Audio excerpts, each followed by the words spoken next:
여호수아 15장 16, 17절.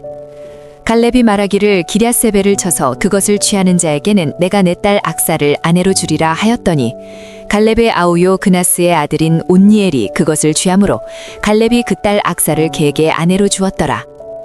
지난 시간 우리는 여호수아 14장을 통해 갈렙이라는 한 인생이 하나님의 정품 수로로 인정받는 과정을 보았습니다.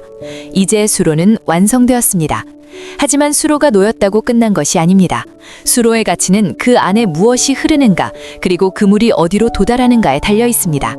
오늘은 여호수아 15장의 영토 목록 속에 숨겨진 생수의 본질을 함께 찾아가 보겠습니다. 유다 지파에게 분배된 땅의 경계를 보십시오.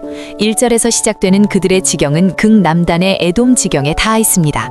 여기서 남방, 네겝은 바짝 마른 땅을 의미합니다.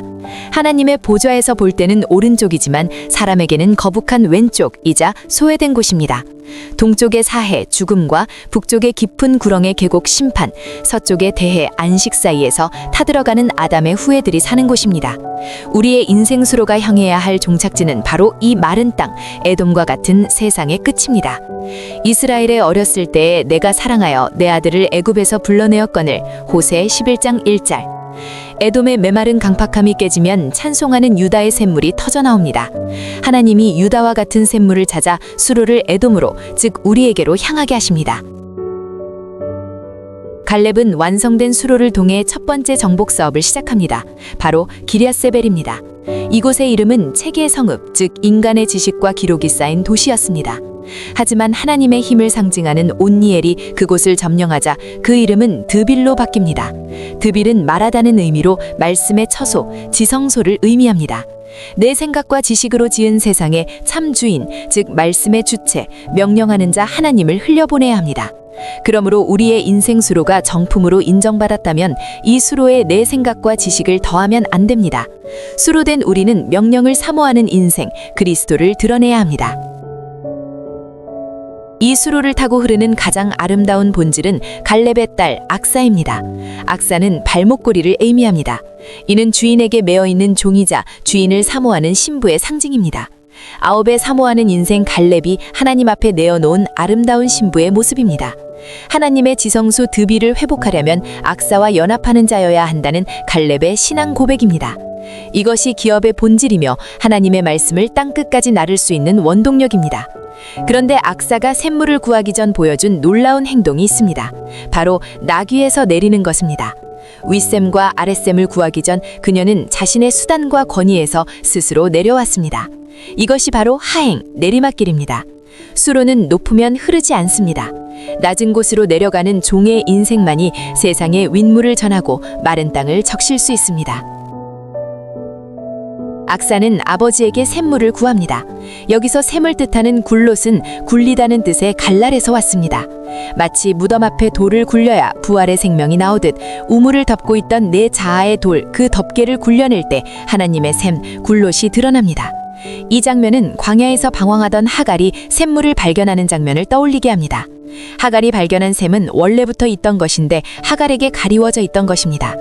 하갈이 사람의 한계, 그 애통의 지점에 도달했을 때 하갈에게서 나온 눈물의 샘이었습니다. 하나님의 관점에서 보면 남방의 메마른 땅, 하갈의 심령에서 드디어 물이 나는 샘을 발견한 것입니다.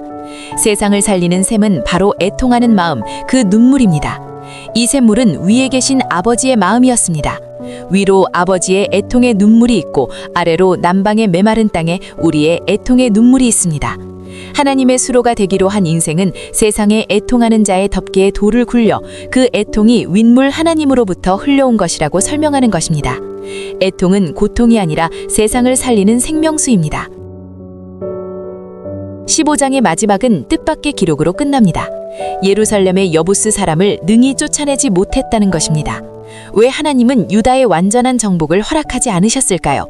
쫓아내다는 차지하다, 소유하다는 의미가 있습니다. 여부스는 타작마단입니다. 그곳은 심판주의 영역이자 훗날 하나님의 성전이 세워질 성역입니다. 이것은 우리에게 주는 먹어서는 안 될 선악의 나무와 같습니다. 수로인 우리가 건드려서는 안 될 영역, 즉 심판의 주권은 하나님께 남겨두어야 합니다. 수로는 윗물의 애통이 잘 아래로 전달되도록 해야 합니다. 모세는 무리바에서 스스로 타작마당이 되어 심판자의 모습을 드러내고 말았습니다. 그날과 그때는 아무도 모르나니 하늘의 천사들도 아들도 모르고 오직 아버지만 아시느니라. 마태복음 24장 36절. 하나님의 타작마당을 침범하지 않는 것이 그리스도입니다. 우리의 인생 수로는 윗물인 아버지의 애통으로부터 받은 것입니까? 우리는 지금 무엇을 실어나가고 있습니까?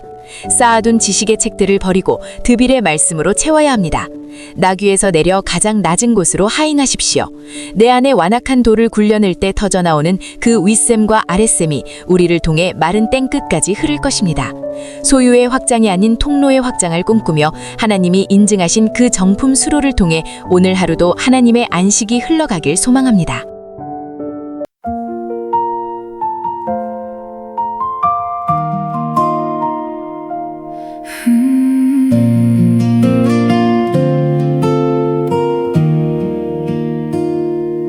완성된 수로를 따라 흐르는 것은 무엇인가?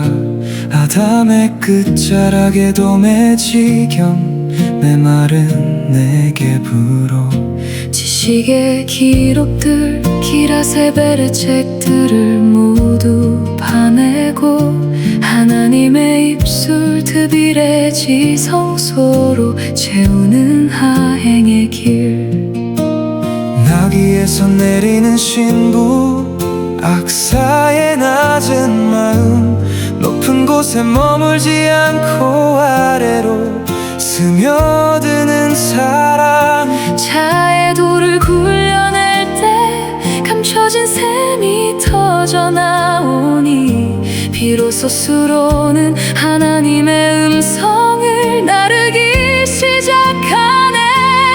윗샘을 주소서 보좌에서 내리는 생명의 근원을 아랫샘을 주소서 마른 땅을 적시는 애통의 눈물을 나의 기업은 소유가 아니라 통로가 되는 것 하늘의 물길이 땅의 절망과 만나는 거룩한 연합